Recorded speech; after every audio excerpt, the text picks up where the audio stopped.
Hi. നമ്മൾ ഈ ലോകത്തെയും എന്തിന് ഈ പ്രപഞ്ചത്തെ തന്നെയും എങ്ങനെയാ മനസ്സിലാക്കുന്നത്?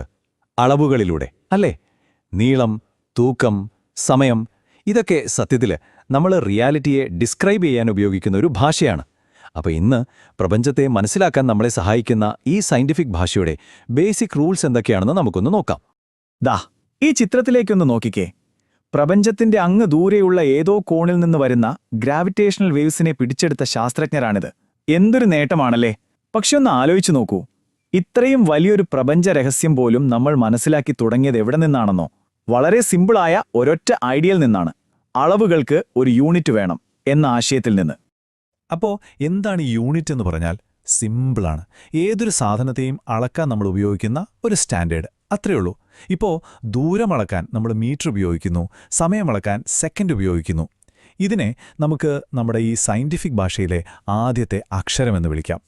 പക്ഷേ ഈ യൂണിറ്റുകളൊക്കെ എവിടുന്നാ വരുന്നത്? ഇതിനൊരു സിസ്റ്റം ഒന്നുമില്ലേ? ആരാ ഇതൊക്കെ തീരുമാനിക്കുന്നത്? ഉണ്ട്, തീർച്ചയായുമുണ്ട്. എല്ലാ യൂണിറ്റുകളെയും നമുക്ക് പ്രധാനമായും രണ്ടായിട്ട് തിരിക്കാം. ഇവിടെയാണ് കാര്യങ്ങൾ ശരിക്കും ഇൻട്രസ്റ്റിംഗ് ആകാൻ പോകുന്നത്. അതില് ആദ്യത്തേതാണ് ഫണ്ടമെന്റൽ ക്വാണ്ടിറ്റീസ്, അല്ലെങ്കിൽ അടിസ്ഥാന അളവുകൾ. ഇവയെ നമ്മുടെ ഭാഷയിലെ അക്ഷരമാലയായിട്ട് സങ്കല്പിക്കാം. അതായത് സ്വന്തമായിട്ട് നിലനിൽപ്പുള്ള വേറൊന്നിനെയും ഡിപ്പെൻഡ് ചെയ്യാത്ത ബേസിക് സാധനങ്ങൾ. ഉദാഹരണത്തിന് മീറ്റർ, കിലോഗ്രാം, സെക്കൻഡ്, ഇതൊക്കെ ഫണ്ടമെന്റലാണ്. രണ്ടാമത്തെ വിഭാഗമാണ് ഡിറൈവ്ഡ് ക്വാണ്ടിറ്റീസ്, അല്ലെങ്കിൽ വിൽപ്പന്ന അളവുകൾ. നമ്മൾ അക്ഷരങ്ങൾ ചേർത്തുവെച്ച് വാക്കുകൾ ഉണ്ടാക്കില്ലേ? അതുപോലെ തന്നെ ഫണ്ടമെന്റൽ യൂണിറ്റുകൾ ഉപയോഗിച്ചുണ്ടാക്കുന്നവയാണ് ഇവ. അതുകൊണ്ട് തന്നെ ഇവയ്ക്ക് തനിച്ചൊരു നിലനിൽപ്പില്ല.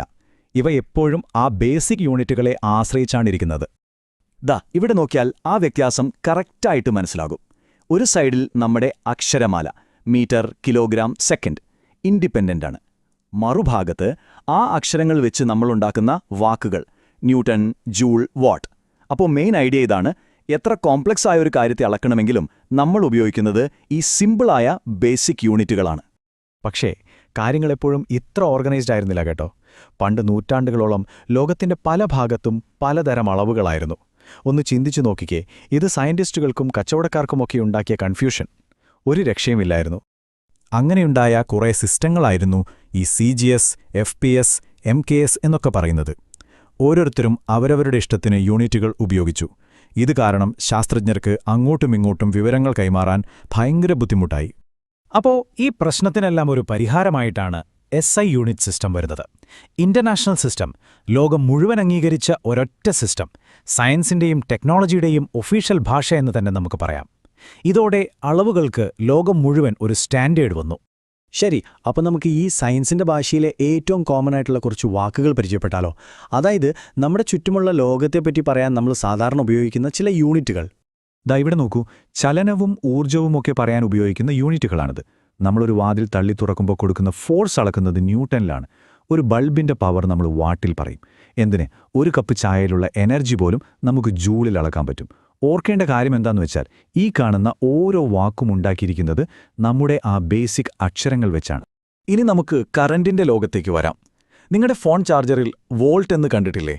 അത് ഇലക്ട്രോണുകളെ പുഷ് ചെയ്യാനുള്ളൊരു ശക്തിയാണ്.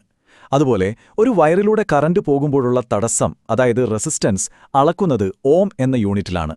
പിന്നെ ഏറ്റവും രസമുള്ളൊരു കാര്യം എന്താണെന്ന് വെച്ചാൽ, ഇലക്ട്രിക് കാറുകൾക്ക് ഫേമസ് ആയ ടെസ്ല എന്ന പേരുണ്ടല്ലോ, അത് ശരിക്കും മാഗ്നറ്റിക് ഫീൽഡിന്റെ ശക്തി അളക്കാനുള്ള ഒരു യൂണിറ്റാണ്. അടിപൊളിയല്ലേ? അടുത്തത് നമുക്ക് നേരിട്ട് കാണാനോ കേൾക്കാനോ പറ്റാത്ത ചില കാര്യങ്ങൾ അളക്കുന്നതിനെ പറ്റിയാണ്. നിങ്ങൾ കേൾക്കുന്ന FM റേഡിയോ സ്റ്റേഷനുകൾ ഒരു പ്രത്യേക ഫ്രീക്വൻസിയിലാണല്ലോ വർക്ക് ചെയ്യുന്നത്. ആ ഫ്രീക്വൻസി അളക്കുന്നത് ഹെർട്സിലാണ്. അതുപോലെ ഒരു ലൈറ്റിന്റെ ബ്രൈറ്റ്നസ് ലൂമൻ വെച്ചാണ് പറയുക. എക്സ്റേ പോലെയുള്ള റേഡിയേഷൻ പോലും ബെക്വറൽ എന്ന യൂണിറ്റ് വെച്ച് നമുക്ക് കൃത്യമായി അളക്കാൻ പറ്റും. അപ്പോൾ കണ്ടില്ലേ, ഈ ഭാഷ വെച്ച് നമുക്ക് കാണാൻ പറ്റാത്ത കാര്യങ്ങളെപ്പറ്റിയും സംസാരിക്കാം. അപ്പോൾ നമ്മളിപ്പോൾ കണ്ട ഈ ന്യൂട്ടണും വോൾട്ടും ഹെർട്സുമൊക്കെ, ഈ കാണുന്ന കോംപ്ലിക്കേറ്റഡ് യൂണിറ്റുകളുടെ എല്ലാം ബേസ് എന്താണെന്നറിയാമോ? വിശ്വസിക്കാൻ കുറച്ച് പ്രയാസമായിരിക്കും, പക്ഷേ ഇവയെല്ലാം ഉണ്ടാക്കിയിരിക്കുന്നത് വെറും 7 ഫണ്ടമെന്റൽ യൂണിറ്റുകളിൽ നിന്നാണ്. മീറ്ററും കിലോഗ്രാമും സെക്കൻഡുമൊക്കെ അടങ്ങുന്ന ആ 7 അക്ഷരങ്ങൾ കൊണ്ടാണ് പ്രപഞ്ചത്തെ വിവരിക്കുന്ന ഈ വലിയ ഭാഷ മുഴുവൻ നമ്മൾ എഴുതുന്നത്. അപ്പോൾ ഇതിൽ നിന്ന് നമ്മൾ മനസ്സിലാക്കേണ്ട ഏറ്റവും പ്രധാനപ്പെട്ട കാര്യം എന്താണെന്ന് വെച്ചാൽ, ഈ യൂണിറ്റുകൾ ലോകത്തെ അളക്കാൻ വേണ്ടി മാത്രമല്ല നമ്മൾ ഉപയോഗിക്കുന്നത്. ഇത് നമുക്ക് ലോകത്തെ നിർമ്മിക്കാനും അവസരം തരുന്നു. ഇതൊരു കോമൺ ലാംഗ്വേജ് ആണ്. ഈയൊരു ഭാഷ ഉള്ളതുകൊണ്ടാണ് എഞ്ചിനീയർമാർക്ക് ഒരുമിച്ച് നിന്ന് പാലങ്ങൾ പണിയാനും ഡോക്ടർമാർക്ക് മരുന്നിന്റെ അളവ് കൃത്യമായി പറയാനും ശാസ്ത്രജ്ഞർക്ക് ഒരുമിച്ച് പ്രപഞ്ചരഹസ്യങ്ങൾ തേടാനും സാധിക്കുന്നത്. പോകുന്നതിന് മുൻപ് നിങ്ങളോട് ഒരു ചോദ്യം. 21ാം നൂറ്റാണ്ടിൽ ഒരു പുതിയ ഫണ്ടമെന്റൽ യൂണിറ്റ് കണ്ടുപിടിക്കാൻ നിങ്ങൾക്കൊരവസരം കിട്ടിയാൽ നിങ്ങൾ എന്തായിരിക്കും അളക്കുക? ഒരുപക്ഷേ ഡേറ്റയുടെ അളവോ അതോ ഒരു ഐഡിയയുടെ ഇമ്പാക്റ്റോ? ആർക്കറിയാം, ചിലപ്പോൾ സന്തോഷം അളക്കാനായിരിക്കുമോ? ഭാവിയിൽ നമുക്ക് എന്തൊക്കെ പുതിയ കാര്യങ്ങൾ അളക്കേണ്ടി വരും? ഇതിനെപ്പറ്റിയൊന്ന് ആലോചിച്ച് നോക്കൂ. നമുക്ക് അടുത്ത തവണ കാണാം.